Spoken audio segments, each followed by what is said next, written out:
Welcome to today's explainer. Okay, let's just jump right into this.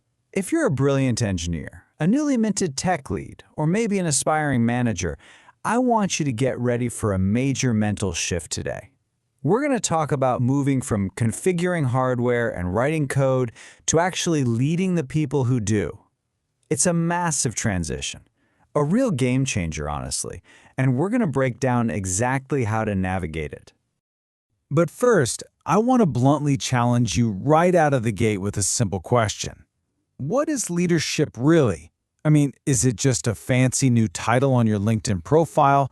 Is it suddenly having the power to give orders and tell people exactly what to do? Well, in the technical world, that misunderstanding is a complete trap.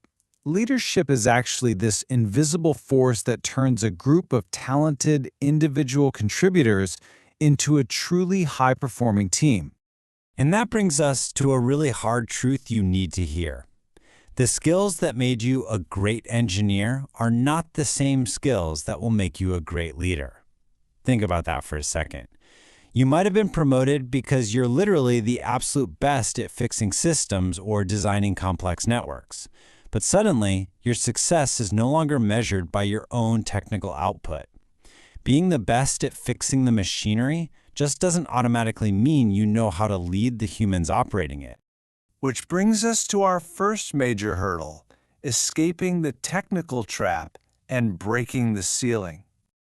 So why is it that we so often see highly capable, brilliant technical teams completely fail at delivering projects? It usually comes down to what we call the technical trap.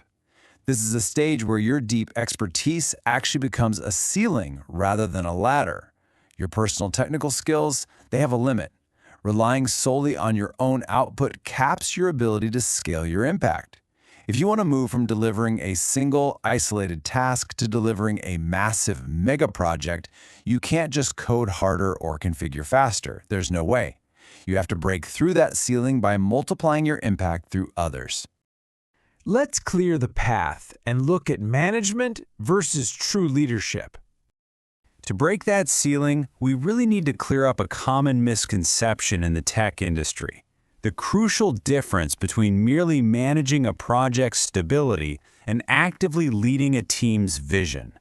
See, management is about processes, budgets, and timelines.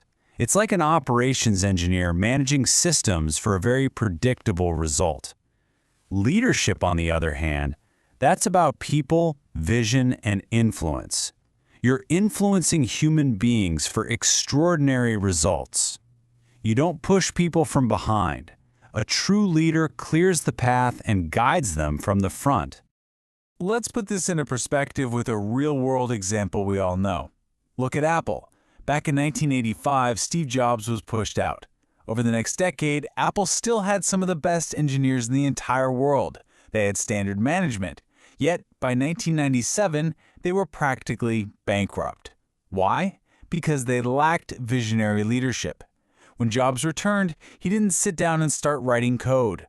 Actually, he simplified the product line, he inspired that whole think different mindset, and he aligned the entire team. Without a leader to clear the path, even the most advanced tech giant can absolutely collapse. And we see this with modern leaders too. Take Satya Nadella at Microsoft.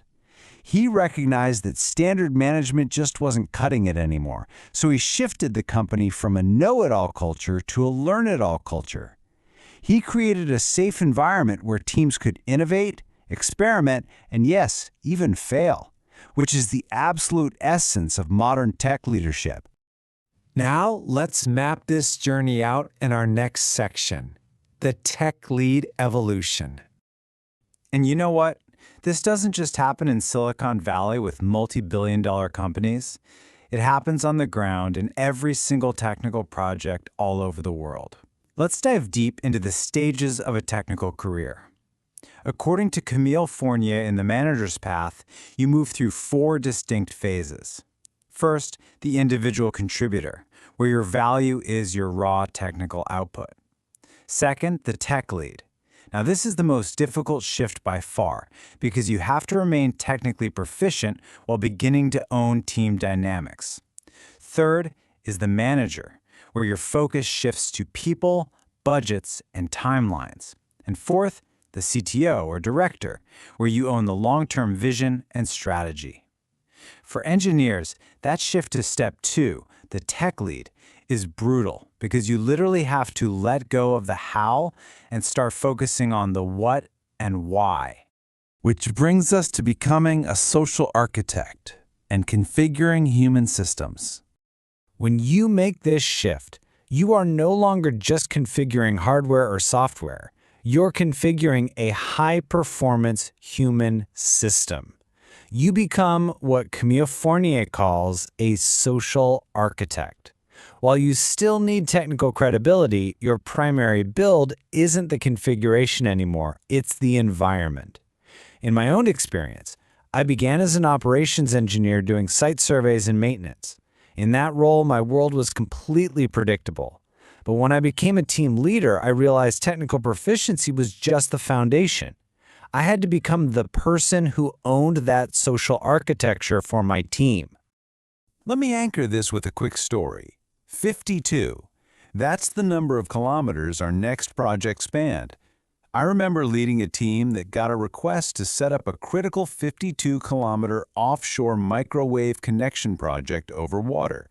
It was a high-stakes trial with absolutely zero room for error. Technically, my team did great wireless projects, but this was our first time facing offshore challenges of this magnitude. I stepped up, took responsibility, and after inspiring and coaching the team, we set up the plan to implement it. But then, under intense pressure, the challenge completely shifted from technical execution to emotional leadership. My team was elite, for sure, but they were stressed out. Leadership in that moment wasn't about telling them how to do the technical work. It was about absorbing the pressure, staying calm, and keeping them focused on the bigger picture. And we achieved 99.999% reliability.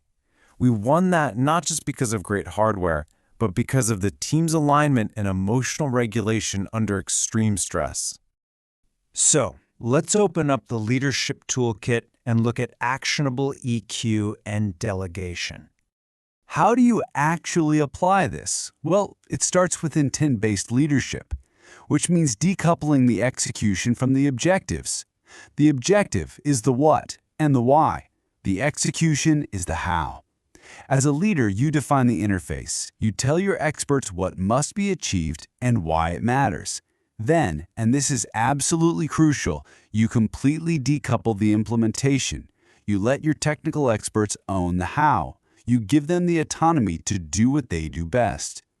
But while they're figuring out the how, you are actively managing the environment using actionable EQ. First, you absorb atmospheric stress. You act like a buffer to external pressure so your experts can maintain the focus required for precision work.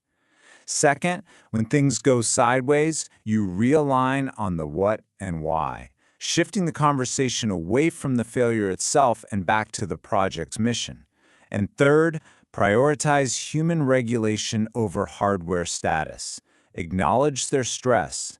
Technical delivery is only possible when the human hardware is emotionally regulated.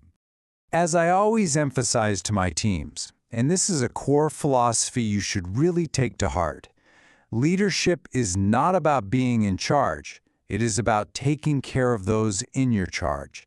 If your team feels you're there to support them, not just pressure them, they will give you truly extraordinary results. Now, a quick caveat here. Giving your team autonomy doesn't mean you just abandon them. The mantra is trust but verify. Delegation is not the absence of oversight. Drawing on mega project management, you need to implement clear KPIs and checkpoints. You need clear metrics that allow you to verify the health of a project so you can support your team without suffocating them or choking their creative process. Stepping into this role? Yeah, it's absolutely daunting. But remember, leadership isn't just a gene you're born with. It's a muscle you build day by day through continuous learning and practice. So you definitely want to keep following this series of explainers as we train you through your leadership journey. Which leaves me with a question for you to ponder. As a technical professional transitioning into leadership, what is your number one fear or challenge right now? Drop it in the comments below. Let's talk about it and figure it out together. If you found this explainer valuable, please hit the like button, subscribe to the channel, and share it with a fellow engineer who's growing into a leader. Thank you so much for watching, and I'll see you in the next explainer.